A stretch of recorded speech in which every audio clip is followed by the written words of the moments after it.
I have seen wars that lasted centuries. I have commanded fleets so large that their shadows darkened entire moons. I have walked across the ruins of civilizations that dared to resist the Cathari, and I have felt nothing but the clean, cold satisfaction of victory. I am Vael Keth, Supreme War Master of the Cathari Consolidated Fleet. I do not feel uncertain. I do not second-guess. I do not lose sleep. I am telling you this because I want you to understand exactly what kind of being walked through the gates of the Human War Academy on a cool autumn morning, and exactly what kind of being walked out 3 days later. They were not the same. The visit was not my idea. The Galactic Diplomatic Accord allows allied species to observe each other's military institutions. A gesture of trust, they call it. A formality, I call it. When my superiors suggested I personally attend the Human Academy, a place called West Point, one of their oldest, I agreed with polite indifference. Humans had been among the stars for only 180 years. Their wars, while impressively destructive for a species so young, were considered simple by Cathari standards. I expected to spend 3 days nodding at primitive training methods and return home with a report that said, essentially, they try hard. I brought 2 military aides, a diplomatic officer named Surivel, and a translation unit. We landed in the early morning. The academy sat on a granite cliff above a wide, quiet river. The buildings were made of stone, actual stone, carved and fitted together in a way that had not changed in over 2 centuries. There were no defensive shields, no sensor clusters, no blast barriers built into the walls. There were flowers growing near the entrance path. My aide, Preth, leaned close to me. They built a school to look like a monument, he said quietly, with amusement in his voice. I said nothing, but I agreed. It seemed like sentiment, like the kind of thing a species does when it wants to feel important. Our escort met us at the main entrance. Her name was General Yara Osei, Commandant of the Academy. She was shorter than I expected for a senior military commander. She walked with calm, steady steps, not the formal march I had anticipated. She did not bow. She did not lower her eyes. She extended her hand, looked directly at me, and shook my hand with a firm, brief grip. In Cathari culture, direct eye contact from a subordinate species is considered an aggressive gesture. I noted it. I chose not to comment. Perhaps she did not know. Or perhaps, I thought later, she did know, and considered it irrelevant. War Master, she said simply. Welcome to West Point. The first morning began with something the humans call formation. Thousands of cadets arranged in precise columns, moving together with sharp, clean discipline.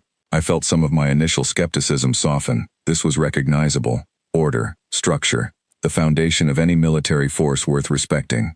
Then a cadet stumbled. He was in the middle of a moving column, and his boot caught on an uneven section of ground.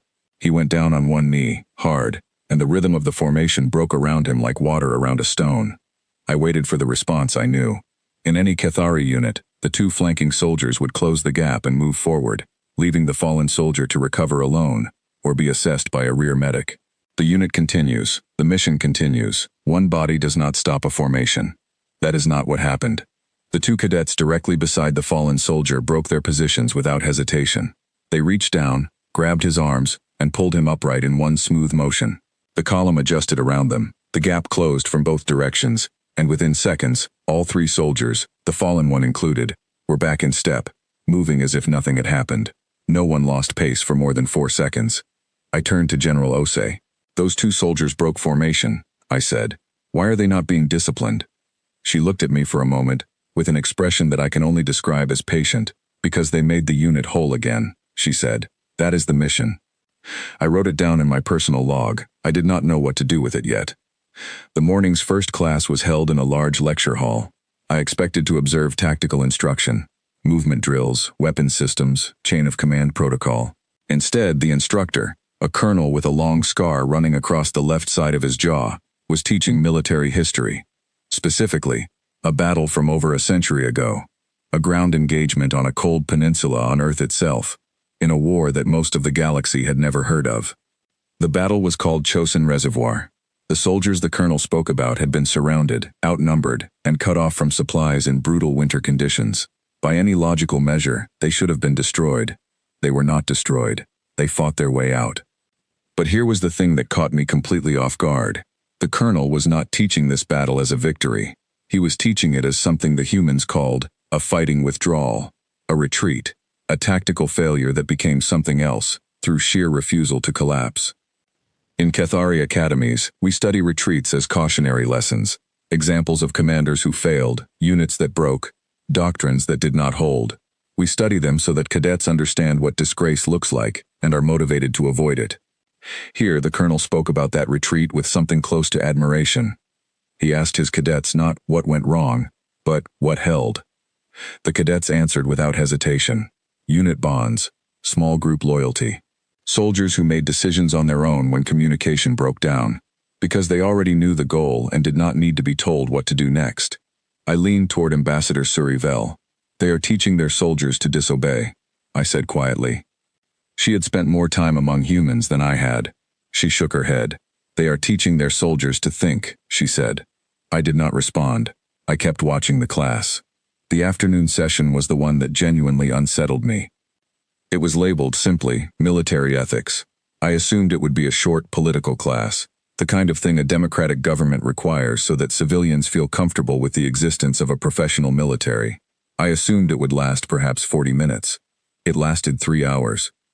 The question on the board when I entered was this: when is it right to disobey a direct order?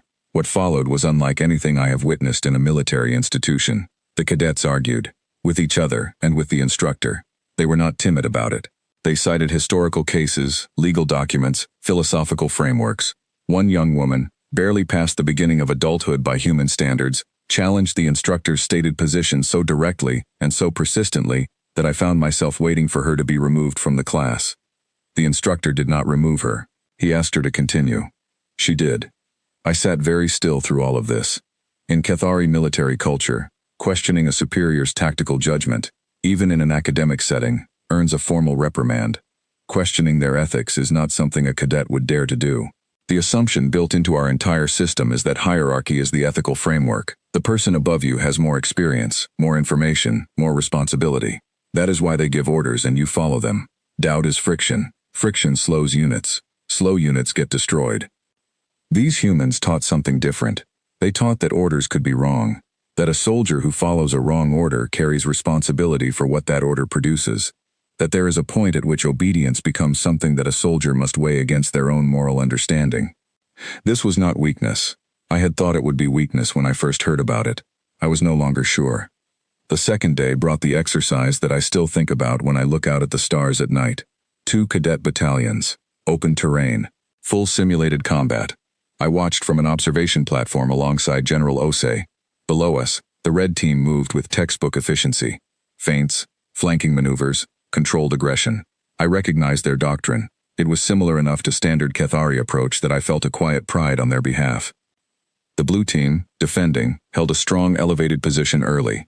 Then their commander, a young woman, a cadet, someone who had not yet finished her formal education, did something that made Preth beside me exhale sharply in disbelief.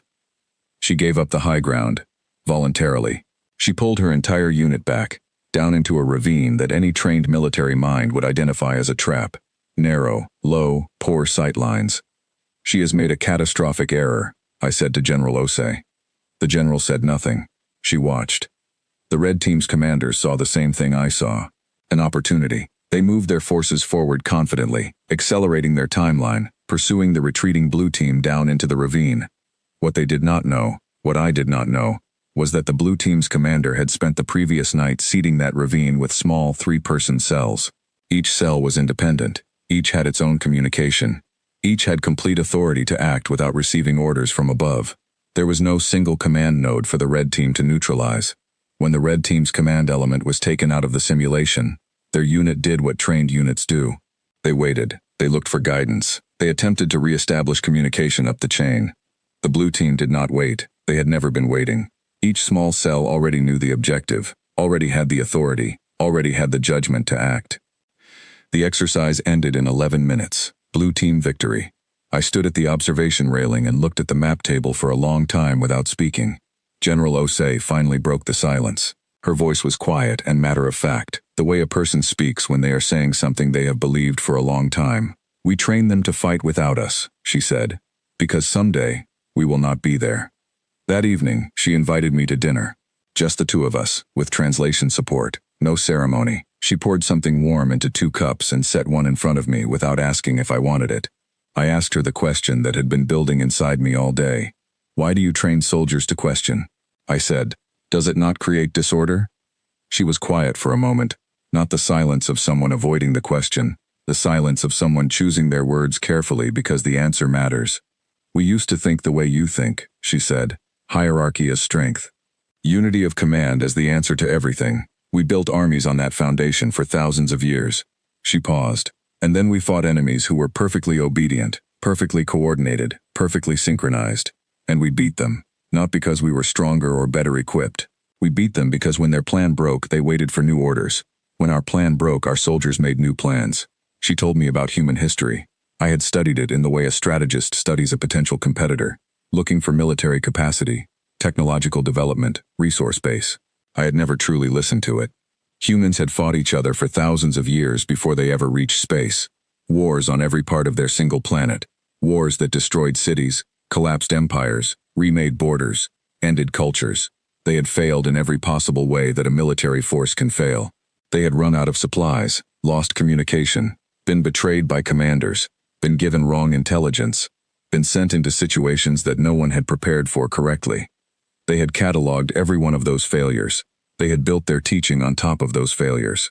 Every class, every exercise, every ethical debate, every session on history, it was all built on the understanding that things will go wrong, that the plan will break, that the commander will fall, that the situation will change, and that a soldier who can only function inside a working system is not actually a soldier at all. We are perhaps the only species, General Osei said, that has run enough experiments in how to lose, that we genuinely learned how to survive anything. I sat with that for a long time. On the morning of my last day, before our transport was scheduled to lift, the general took me somewhere I had not seen on the official itinerary. It was a wall, long, flat, made of polished granite. Carved into it, line after line after line, were names. Human names, thousands of them. She told me they were graduates of the academy who had died in service. I noted, briefly, that the Cathari honor our fallen in data archives. Organized, searchable, efficient. A name can be retrieved in seconds. Full service record attached. It is clean and respectful and appropriate. This wall was none of those things. You could not search it. There was no index. You could only walk along it, slowly, reading names that meant nothing to you because you did not know them, until the sheer number of them started to mean everything. Why this? I asked. Why not a digital record? Because of where it is, she said. I looked around. We were on a path that cadets used every day. A main walkway between dormitories and classrooms. This was not a memorial set apart for ceremony. It was built directly into the daily path of every person who trained here. They walk past it every morning, the general said. Every evening. Every time they go to class or come back from the field. We want them to feel the weight of these names before they ever have to make a decision that might add a name to the wall. We want the cost to be real to them before they are ever asked to pay it. I stood in front of that wall for a long time. In Cathari training, we speak of sacrifice in the abstract. We speak of duty and honor and the glory of service. We do not place the names of the dead in the daily path of new soldiers. We do not make them walk past loss every morning on their way to breakfast. Perhaps we should. I do not have a word in my language for what I felt standing at that wall. The closest thing I can find is a word we use for the moment a war master realizes, too late, that the battle was already decided before it began. But what I felt at that wall was not defeat. It was something older and heavier and harder to name. It was the feeling of understanding something true that you had not understood before, and knowing that the understanding changes you permanently. I returned to Cathari Command. My superiors expected an assessment. Specifically, they wanted a threat classification for human military doctrine, a number on a standard scale, accompanied by a brief summary that could be distributed to fleet commanders. I sat in front of my terminal for 6 hours. I wrote. I deleted it. I wrote again. Every military system I have ever studied is built on a single foundational assumption. The greatest risk inside a fighting force is the individual soldier making independent decisions. Unity of command exists to eliminate that risk. Hierarchy exists to ensure that decisions travel downward from those who have the most information to those who execute. The soldier's job is to execute, not to decide. Humans have built a military force on the opposite assumption. They believe the greatest risk is a soldier who cannot think when the system fails. They believe that hierarchy is a tool, not a religion. They believe that ethics are not a soft class added to the curriculum to satisfy politicians. They are the reason soldiers can be trusted with weapons at all. They train failure into their soldiers until their soldiers are no longer afraid of it. They put the names of the dead on a wall where the living cannot avoid them. They teach children, barely adults, to ask whether an order is right before they follow it. And then, when those children become commanders, they build formations that continue to fight when the commander is gone, because everyone in the formation already understood the goal and already had the authority to pursue it. I filed my report. I gave human military doctrine a threat level 4, elevated, requiring ongoing observation. My superiors would see it as appropriately cautious without causing diplomatic friction. They would nod, note it, and file it. In my private log, the one that only I will ever read, I wrote something different. I wrote, "Do not go to war with humans, not because they are powerful, not because their weapons are advanced, not because they are numerous or aggressive or difficult to intimidate. Do not go to war with humans because they have made peace with failure, and that peace has made them impossible to break. Every other military force I have studied fights to avoid losing. Humans train for it, study it, name it on walls, and walk past it every morning until they are no longer afraid of it. You cannot defeat something that has already decided it will not stop." I closed the log. I looked out through the observation window at the long spread of stars. Somewhere behind me, on a granite cliff above a quiet river, young humans were walking past a wall of names on their way to class, where they would argue about ethics and study retreats as if they were victories and learn to fight without commanders because their commanders had taught them to. I thought about my own academy, the clean data archives, the unquestioned hierarchies, the doctrine that had never been seriously challenged because it had always worked, against every enemy we had ever faced. I reached forward and opened a new channel. I requested the full curriculum archive from the Cathari War Academy. I needed to see, clearly and honestly, how much we had been getting wrong.